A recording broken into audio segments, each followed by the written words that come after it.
Viewers of Nai Dunia, welcome once again to this new episode on Nai Dunia.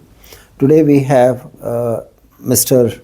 Ravneet Singh ji with us, who is an engineer by profession, but he is very learned in the Sikh faith. He has good understanding of the most holy book of the Sikhs, Sri Guru Granth Sahib. Today we will talk about some of the commonalities between the concepts of Sri Granth Sahib and the Baha'i faith. Our main focus today is on the faculties that are human, and so I will request Mr. Ranjit ji to initiate this discussion. Yeah, hello viewers. Hello Anil ji. I am very thankful to you that you brought me to this Nai Dunia platform to express my views. So the faculties, what Granth Sahib says that we have earlier we used to carve idols. So Nanak says, show me that place where we can carve our imagination, our memory system, our emotional system, and our wisdom. So these are the four mental faculties which are required for mental development. All the four faculties are vital and important to be addressed for a holistic mental development. This is a very important thing because as humans, we have to live our life fruitfully. And if we do not use the faculties that are given to us properly, we can go astray and our life may not be fruitful. Yeah. So the memory construct which leads to the outer education, the worldly education, do not resolve and is not holistically because the behavior is related to our emotional education. That is also a vital component. And our imagination, which makes critical thinking and is helpful in developing a creativity of mind, even that is very useful tool. So if we carve these four tools, we use these tools, then the holistic mind can develop and which can develop a wisdom or right or wrong sense without taking the outer aid. One can himself judge whether it will be right or wrong, a long sustainable decision for myself or for my society so or there not. are the outer, there are organs in a human being that are for the, for knowing, let's say, the outer world. So these five are maybe sight, hearing, then taste, smell, and touch. These are the organs through which we kind of understand this world. And the knowledge of this goes to the common faculty. Yeah. So these five organs, perceptive organs, are always taking us to the outer world. So but the core is inner development. Without understanding the inner development, how it is working, how these perceptives are functioning, we need to know our inner self, how they are connected to our inner perception. So these organs of perception, they feed to the common faculty, and the common faculty then sends the information to our imagination. Now that's a very important point, and which how to look at things, because imagination also can be subjective. Imagination also is created by what is fed. So if we are only concerned with the outer world, our imagination would contain things from the outer world. But if we turn inwards and we then connect ourselves to the Creator, then that imagination will have some spiritual qualities, spiritual things that would be fed into that imagination. Very true. Like through the five senses, like if I say in Gurmukhi, they have not called it Dekhna. Dekhna is outward. It is Pekhna. recognize something imaginative. Okay. So when I say, okay, children, have you seen apple and what color it is? They say green, red. Okay, from where you are answering this, there is no apple in the room. So they are replying it from their imaginative sense. They have seen it and now they are imagining it. So that imaginative sense brings consciousness. So that is for the physical world. But if we come to spiritual world, which cannot be seen, it is energy. So that can only be realized. And all the spiritual texts of the past have metaphors.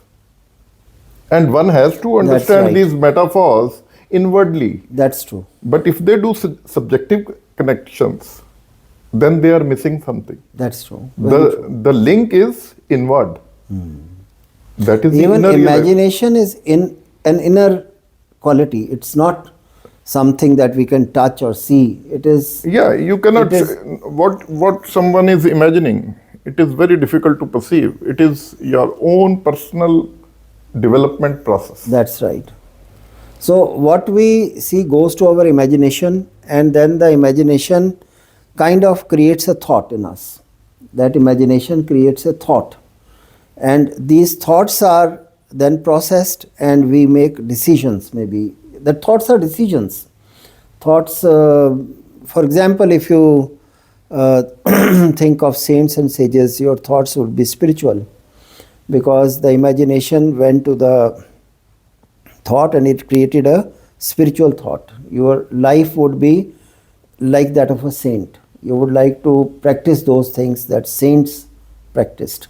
So that would be your thought from the imagination, perception, then common faculty, then imagination, and then thought. And then thought, it brings up comprehension. Then we understand from that. So, in between thought and comprehension, like expression in different forms, some writing or emotional expression, there is a system, energy in motion, our biochemistry.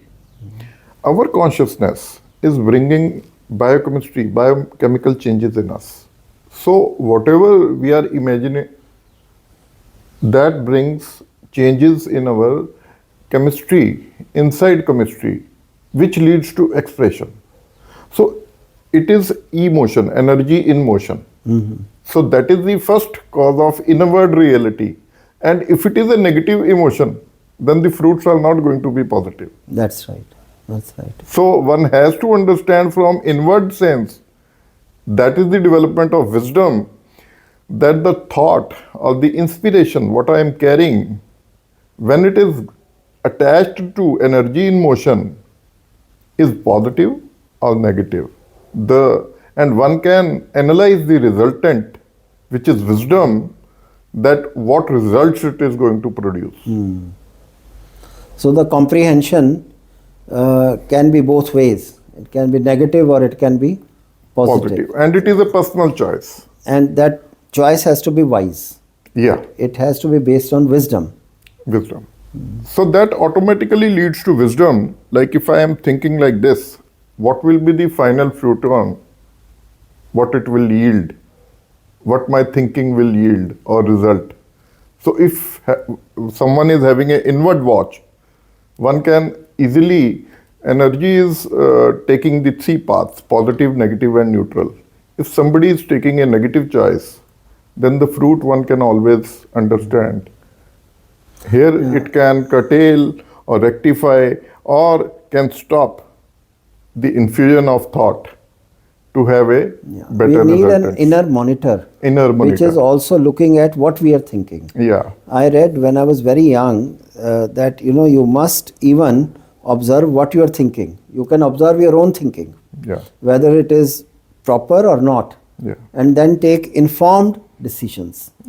So that all those processes then lead to the memory. So that goes into our memory. Like you talked about the apple. The child has seen the apple in the outside world. He then this information went into the common faculty sent it to imagination sent it to thought. This is an apple. Yeah, And then that analysis, the comprehension is stored in the memory for future. Yeah, and the color of apple comes from that, the imagination he's storing, because there is no apple in the room. And from the imaginative stores, he's able to answer that the apple is green or red, something like that. So you can talk a little bit about the Punjabi words that are in the Granth Sahib about these things. Yeah, so in Jap Bani, the comprehension, it is, say, show me the place where this imaginative and memory system, emotional system and wisdom system is carved. Tithe kadiye, sult, mat, man, buddh. Show me the place where these four mental development faculties are carved. So let's begin one by one. One is Sut. Surt, our consciousness, Okay. where that is constructed. Okay. That also leads to imagination. So, firstly, Nanak is talking about Surt, and that is show me the place. Like if you see the architect's memory gets trained, and then he can construct the whole building, bungalow, factory, whatever specialization he has within his imagination, which manifests to physical state. So that is the imaginative sense development. And then from Surt, So Mat. Mat is our memory system. Memory system, like whatever we store in our mind with the five perceptive senses. So it may be of the outer world, and very rarely, once we are connected to spiritual awareness, it starts connecting, building our inner self also.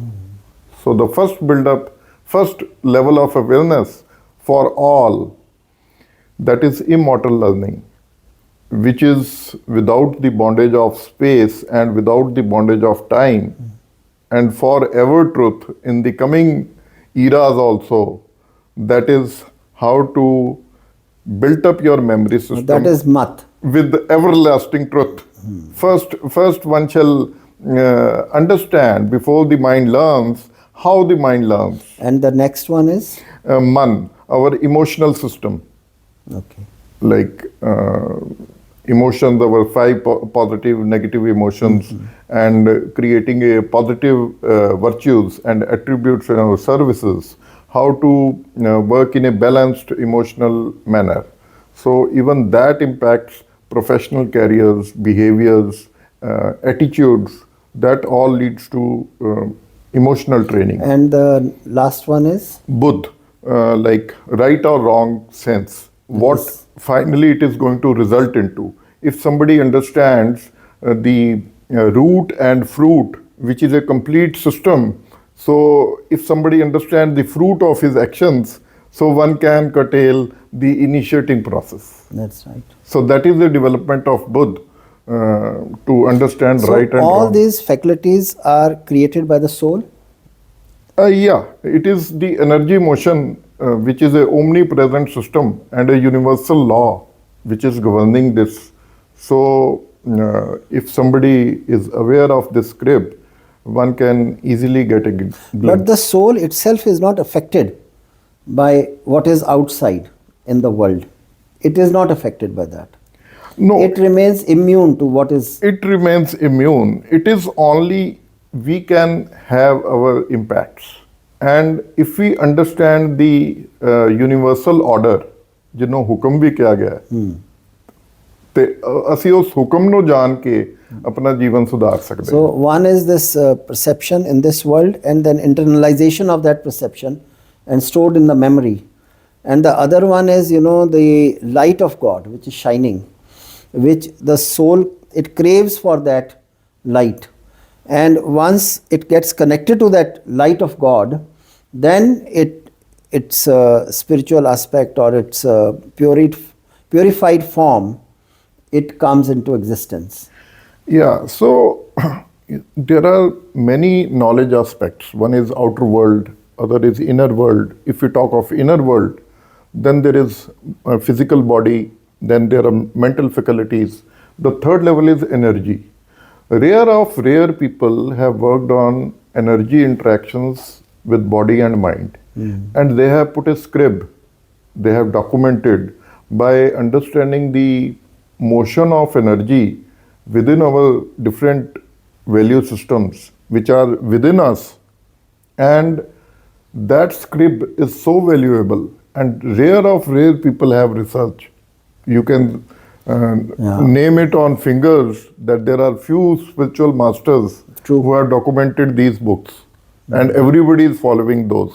That's right. Very few people have that inner sight, inner hearing, inner knowledge that is important, to So- lead to the divine. So the thing is, it is, since it is invisible, so all these spiritual texts are created in metaphors. And if you do Yes, just yes. subjective reading, it may mislead. That's true. It may mislead. So Sikhi is the research which is committed to learning how to self-investigate the truth. So the ways how to read your book, it is given in principle following the immortal I think principle. but the same principle is there in the Baha'i faith, that you have to independently investigate the truth. Yeah. And you have to, of course, take guidance from the holy scriptures or the holy personages that have appeared throughout history. I would like to end with one very nice quotation from Baha'i writings. The mind is the power of the human spirit. Spirit is the lamp, mind is the light, which shines from the lamp. Spirit is the tree, and the mind is the fruit. Mind is the perfection of the spirit and is its essential quality, as the sun's rays are essential necessity of the sun. The rays of the sun are renewed, but the sun itself is ever the same and unchanged. So consider how the human intellect develops and weakens and may at times come to naught, whereas the soul changeth not. For the mind to manifest itself, the human body must be whole, and a sound mind cannot be but in a sound body, whereas the soul dependeth not upon the body. It is through the power of the soul that the mind comprehendeth, imagineth, and exerteth its influence. While the soul is a power that is free, the mind comprehendeth the abstract by the aid of the concrete, but the soul hath limitless manifestations of its own. The mind is circumscribed, the soul limitless.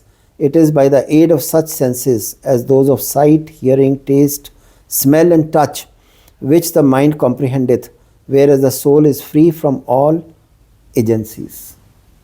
It is so beautiful that really one should read this again and again and see. The soul, as thou observest, whether it be in sleep or waking, is in motion and ever active. Possibly it may, whilst in a dream, unravel an intricate problem, incapable of solution in the waking state. The mind, moreover, understandeth not, whilst the senses have ceased to function, and the embryonic stage and in the early infancy, the reasoning power is totally absent, whereas the soul is ever endowed with full strength. In short, the proofs are many that go to show that despite the loss of reason, the power of the soul would continue to exist. The spirit, however, possesseth various grades and So, how they perceive God is everything is energy, which is omnipresent. That is soul. That is will never destroy. Everything originates from it, gets generated from it, gets separated and will destroy. But those basic components of energy are never going to be destroyed. They are ever present. So let me conclude with a passage from the Baha'i writings. It says, the human spirit which distinguishes man from the animal is the rational soul. And these two names, the human spirit and the rational soul, designate one thing. This spirit, which in the terminology of the philosophers is the rational soul, embraces all things, and as far as human ability permits, discovers the reality of things and becomes cognizant of their peculiarities and effects. and of the qualities and properties of beings. So that also is limited. The human soul's perception may be endless, but there are limitations of human body. So it can perceive within those limits, whatever are the limitations of our body. However, the human spirit, unless assisted by the spirit of faith, does not become acquainted with the divine secrets and the heavenly realities. I would like to just say only this, that we can understand the world very well maybe. We have good education, we have good environment, we have mastered the sciences, but that is not enough. We need to have the spiritual insights that only come by the spirit of faith, by reading the Holy Scriptures, by listening to the great minds, the spiritual minds, the avatars or the gurus or the saints and sages. So, however, the human spirit, unless assisted by the spirit of faith, does not become acquainted with the divine secrets and heavenly realities. It is like a mirror which, although clear, polished, and brilliant, is still in need of light. That is the divine light. It is not the ordinary light, it is the light of God, the Creator. And that only can give us the divine guidance and help us to live our life in a better way. So, thank you very much, viewers, for watching this, and thank you, Ravneet ji, for this very enlightened discussion. The other day you mentioned these 4 faculties to me, and I was fascinated, and I said we should make a video, and today we have this discussion. Thank you very much. Thank you.